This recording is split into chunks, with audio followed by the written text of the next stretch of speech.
আমরা উপাসনা শুরু করছি। নারায়ণ সূক্তম।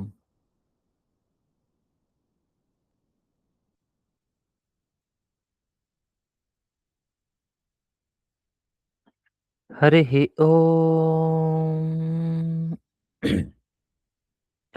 सहनाववतु सहनो भुनक्तु सह वीर्यङ्करवावहै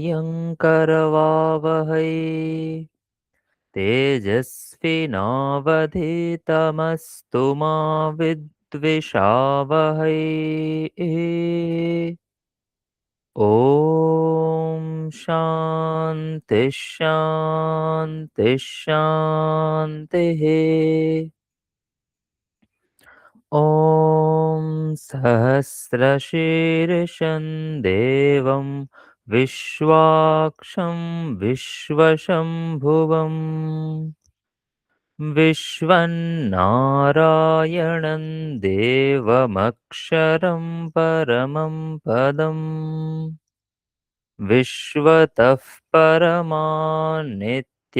विश्वन्नारायणगुं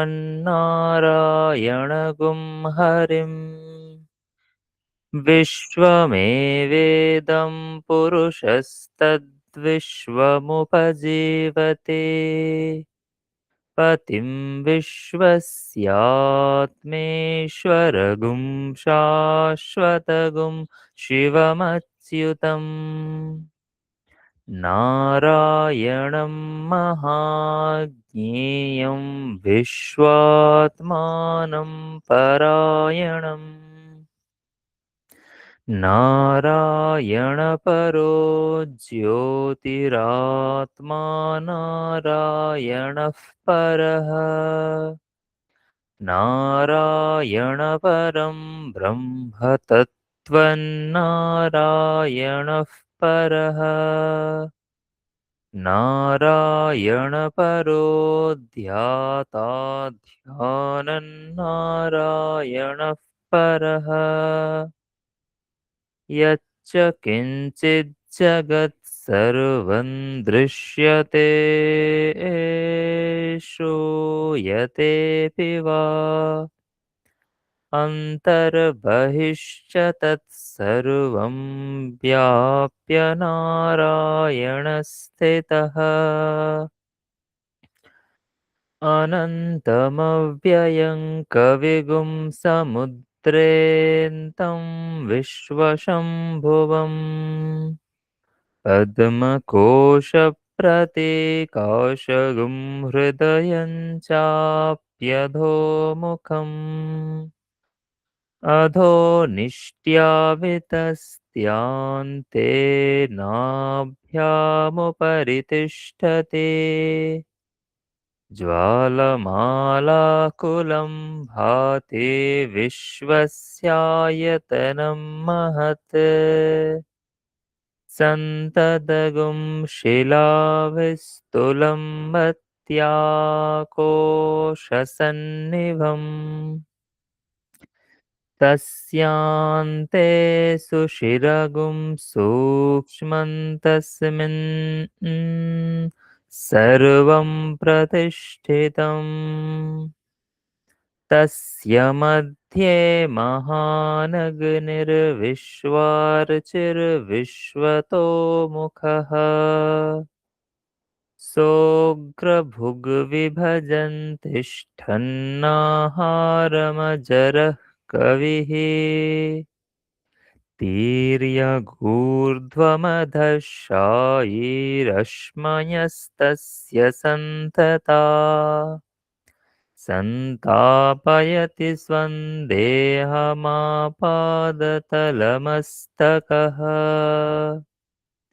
तस्य मध्ये बह्निशिखा अणीयो ऊर्ध्वाभ्यवस्थितः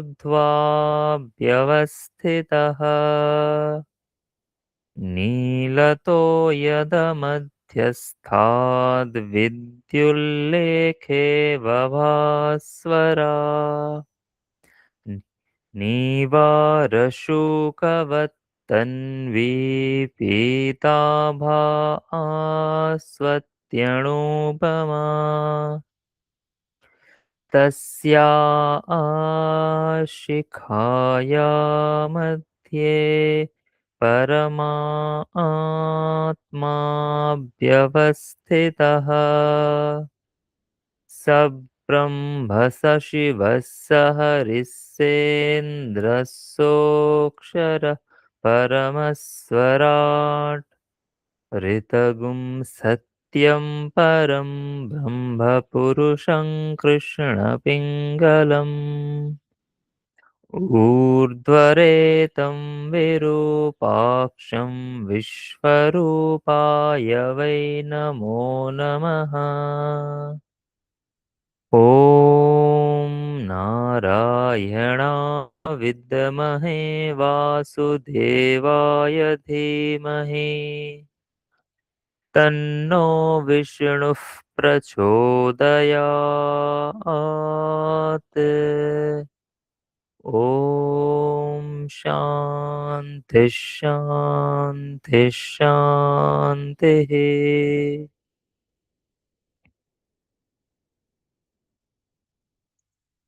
শ্রীমদ্ ভগবদ গীতা সপ্তম অধ্যায় 1 থেকে 15 নম্বর শ্লোক।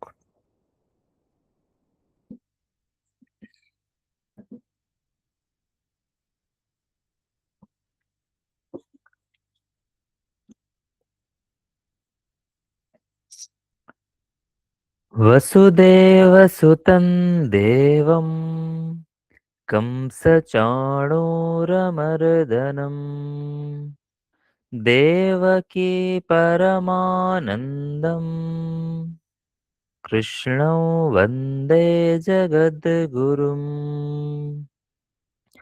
अथ सप्तमोऽध्यायः श्रीभगवानुवाच मय्यासक्तमनाः पार्थ योगं युञ्जन्मदाश्रयः असंशयं समग्रं माम् यथा ज्ञास्यसि तच्छृणु ज्ञानन्तेऽहं सविज्ञानम् इदं वक्ष्याम्यशेषतः यज्ञात्वा नेह भूयोऽन्यज् ज्ञातव्यमवशिष्यते मनुष्याणां सहस्रेषु कश्चिद्यतति सिद्धये यततामपि सिद्धानां कश्चिन्मां वेत्ति तत्त्वतः भूमिरापो नलो वायुः खं मनो बुद्धिरेव च अहङ्कार इत्ययं मे भिन्ना प्रकृतिरष्टधा अपरेयमितस्त्वन्यां प्रकृतिं विद्धि मे पराम् जीवभूतां महाबाहो ययेदन्धार्यते जगत् एतद्योनीनि भूतानि सर्वाणीत्युपधारय अहं कृत्स्नस्य जगतः प्रभवः प्रलयस्तथा मत्तः परतरन्नान्यत् किञ्चिदस्ति धनञ्जय मयि सर्वमिदं प्रोतं सूत्रे मणिगणा इव रसोऽहमप्सु कौन्तेय प्रभास्मि शशिसूर्ययोः प्रणवः सर्ववेदेषु शब्दः खे पौरुषन्नृषु पुण्यो गन्धः पृथिव्यां च तेजश्चास्मि विभावसो जीवनं सर्वभूतेषु तपश्चास्मि तपस्विषु बीजं मां सर्वभूतानां विद्धि पार्थ सनातनम् बुद्धिर्बुद्धिमतामस्मि तेजस्तेजस्विनामहम् बलं बलवतां चाहं कामरागविवर्जितम् धर्माविरुद्धो भूतेषु कामोऽस्मि भरतर्षभ ये चैव सात्विका भावा राजसास्तामसाश्च ये मत्त एवेति तान् विद्धि न त्वहन्तेषु ते मयि त्रिभिर्गुणमयैर्भावैः एभिः सर्वमिदं जगत् मोहितन्नाभिजानाति मामेभ्यः परमव्ययम् दैवी ह्येषा गुणमयी मम माया दुरत्यया मामेव ये प्रपद्यन्ते मायामेतां तरन्ति ते न मां दुष्कृतिनो मूढा प्रपद्यन्ते नराधमाः मायया पवृतज्ञाना आसुरं भावमाश्रिताः।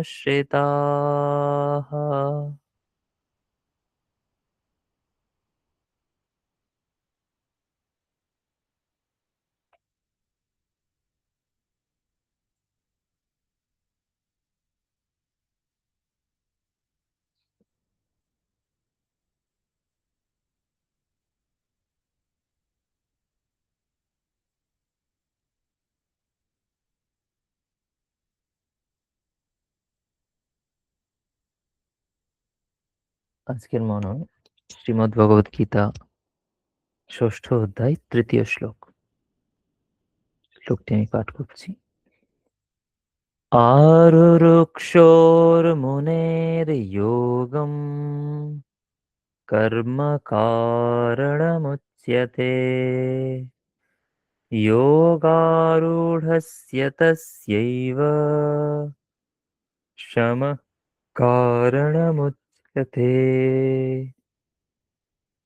आरुरुक्षोर्मुनेर्योगं कर्म कारणमुच्यते योगारूढस्य तस्यैव शमः कारणमुच्यते।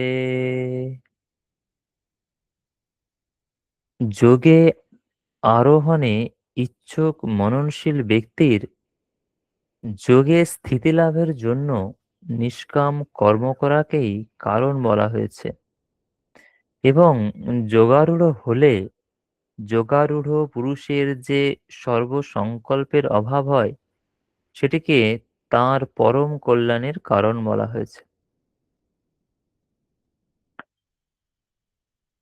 এখানে দুটো বিষয় বলা হয়েছে আসলে। আরুরুক্ষোহ মুনেঃ যোগম কর্ম কারণমুচ্যতে, এটি একটা কথা। যোগারূঢ়স্য তস্যৈব শমঃ কারণমুচ্যতে, অর্থাৎ যোগে আরোহণ করতে ইচ্ছুক ব্যক্তি অর্থাৎ তিনি সাধন পথে আছেন এরকম ব্যক্তির ক্ষেত্রে, অর্থাৎ যিনি যোগে পৌঁছতে চান সেই সাধন মার্গে যিনি অবস্থান করছেন সেইরূপ মুনি, মননশীল ব্যক্তি, তার ক্ষেত্রে কর্ম কারণম উচ্যতে, কর্ম হলো সাধন। অর্থাৎ যিনি যোগে পৌঁছতে চান তার ক্ষেত্রে নিষ্কাম কর্ম হলো সাধন। অর্থাৎ যোগের একটি অঙ্গ। যোগ মানে এখানে চিত্ত সমাধান রূপ যে ধ্যান যোগ, অর্থাৎ সমাধি। সমাধিতে পৌঁছতে গেলে কর্মযোগ তার একটি কারণ। কারণ মানে সাধন। আর যোগারূঢ়স্য তস্যৈব, তিনি যখন যোগে আরূঢ় হয়ে যান, অর্থাৎ সমাধি যোগে বা ধ্যান যোগে পৌঁছে যান, তখন তার ক্ষেত্রেই তস্যৈব সমহ কারণম। সম, সম বলতে উপশম, উপশম বলতে সমস্ত কর্মের নিবৃত্তি।